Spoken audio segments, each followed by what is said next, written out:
Alors bonsoir les amis, j'espère que chacun de vous, vous allez super bien. C'est déjà l'occasion et le moment pour moi de remercier chacun pour donc sa participation à ce forum que nous avons mis en place il y a quelques mois en arrière et dans lequel l'objectif est très clair, aider, accompagner, inspirer chacune des personnes présentes dans ce forum à atteindre les objectifs de sa vie.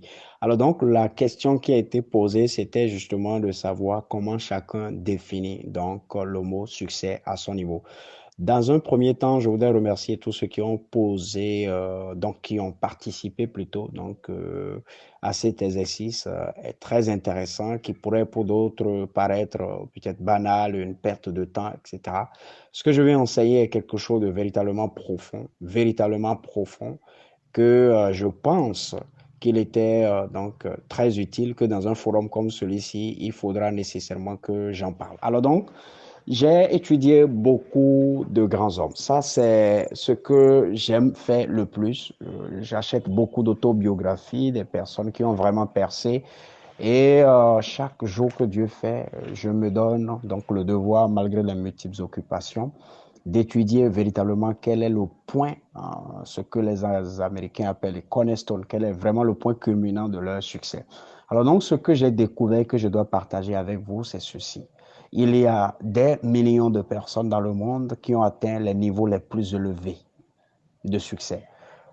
De vous à moi, lorsqu'on parle de succès, le premier point auquel les gens pensent, donc c'est déjà la liberté financière, c'est la richesse financière, c'est ça, c'est naturellement ça parce que ça devient un point qui arrange beaucoup d'autres points. Néanmoins, je voudrais nous informer que beaucoup de personnes, beaucoup véritablement de personnes ont atteint les niveaux les plus élevés de leur vie, mais on a fait un sondage, on a découvert que la majorité parmi ces personnes sont véritablement malheureuses.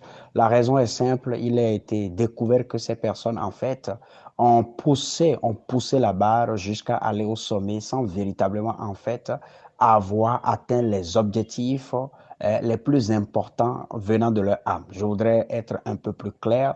Ces personnes ont atteint du point de vue humain les objectifs les plus élevés au monde, donc atteindre les niveaux financiers les plus élevés, matériels les plus élevés, la célébrité les plus élevée, etc. Mais ces personnes n'ont pas, en fait, du point de vue de leur âme, de la prospérité de leur âme, n'ont pas connu ce qu'on appelle la paix.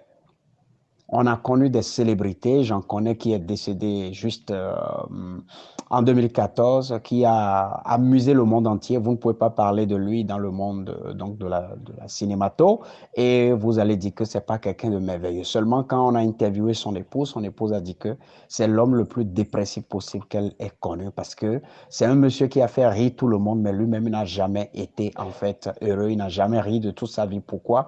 Parce qu'en fait, il y avait un point qu'il manquait en fait à sa réussite. Il n'avait jamais pris le temps de s'asseoir et de définir du point de vue de son âme, du point de vue de son âme, qu'est-ce que la réussite signifie pour lui. Il a, comme beaucoup de personnes, 99 pour ne pas dire 100% de personnes, vous et moi, il a toujours naturellement couru pour donc atteindre les sommités que le monde en fait nous définit. Aujourd'hui, si vous observez bien, le monde nous met là-bas haute en matière de richesse financière, nous met là-bas haute en matière de bons influenceurs 3.0.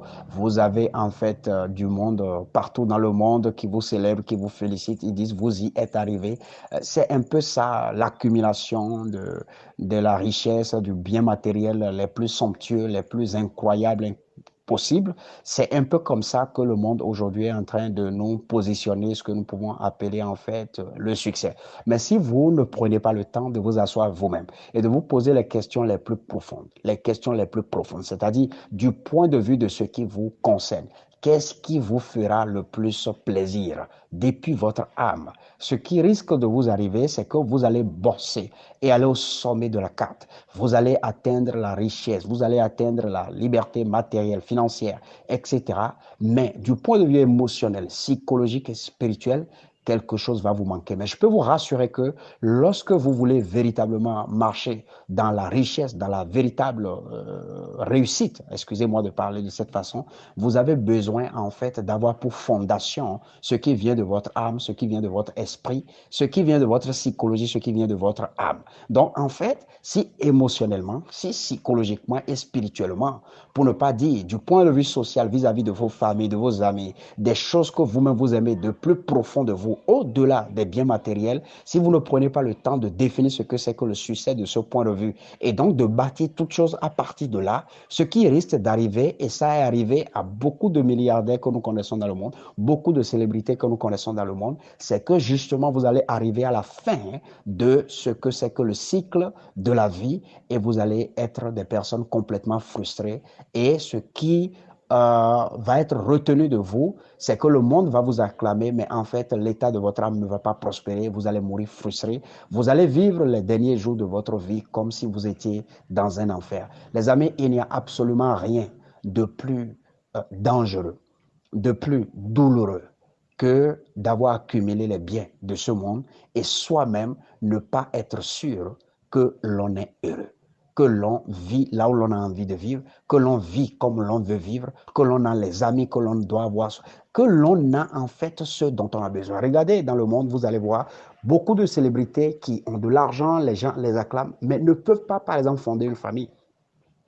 Ils n'ont pas choisi de ne pas fonder une famille, mais ils n'arrivent pas en fait à garder leur famille. Ils n'arrivent pas à garder une épouse, un époux. Ils n'arrivent pas à avoir des enfants, les éduquer et partager, bénéficier, leur donner en fait de l'amour. Ça, par exemple, c'est l'un des plus grands échecs de ce monde. C'est l'un des plus grands échecs de ce monde si vous n'aviez pas décidé en fait de vivre une vie de célibataire. Parce que vous n'êtes pas obligé de vivre une vie de couple. Vous n'êtes pas obligé de vivre une vie de mariage. Vous n'êtes pas obligé de vivre une vie où vous avez des enfants. C'est un choix, cette vie dans laquelle chacun de nous. Mais il faut que chacun aille puiser dans le plus profond de son âme et que nous ne soyons pas en fait des personnes qui disent je veux réussir en définissant notre réussite sur la base en fait de ce que la société nous dit. Mais que chacun prenne son cahier de vie, que chacun sonde son esprit, son âme et regarde quelles sont les choses les plus profondes, qu'elle a envie de faire, qu'elle a envie de vivre au-delà en fait de l'accumulation des biens, au-delà du fait que les gens peuvent m'acclamer, au-delà du fait que les gens peuvent dire mais waouh, Epiphane a réussi et que cela me transmette un ego, une fierté,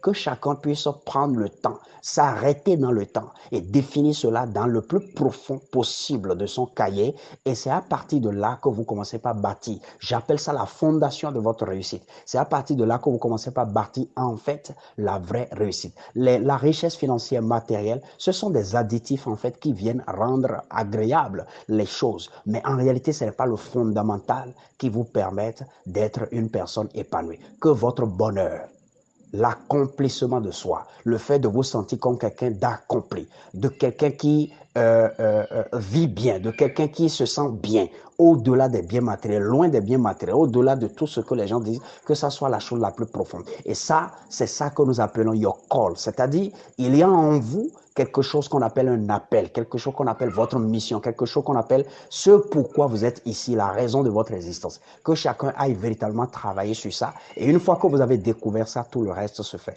Les amis, j'espère que vous avez appris quelque chose. Je suis Senou Epiphane. C'est avec plaisir que je fais toujours partage de tout ce que j'ai appris et qui m'aide, qui m'édifie, qui me permet d'avancer dans la vie, de les partager de façon complètement gratuite avec les gens que j'aime parce que c'est de ma façon à moi de trouver le bonheur. Bonne soirée à chacun et bye bye.